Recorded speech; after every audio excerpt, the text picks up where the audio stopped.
Hello, Izzy and Milk here, and today we're doing a Schleich unboxing. So here is what we have. No, wait. Let me say that again. What we have is a grooming. What we have. No, that's what I used to say, but now I don't, because I've learned proper grammar. Okay.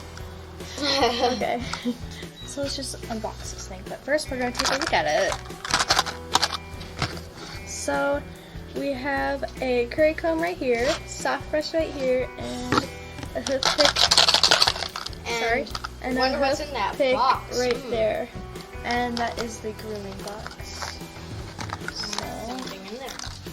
I'm going to quick get this out. Ta-da!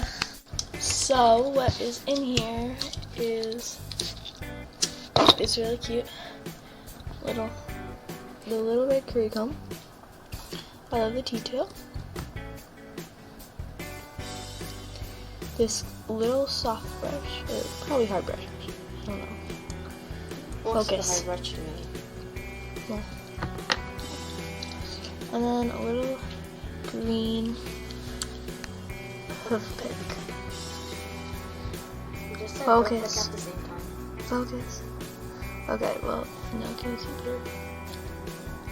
There. Well, it's a hoof pick. And then this nice purple box. It actually closes really nice. I don't know, compared to our little doctor's kit. It's like whenever you try to open and close one of the lids, it falls off. Which is kind of annoying. Thank you for watching, and I will see you next time. Bye!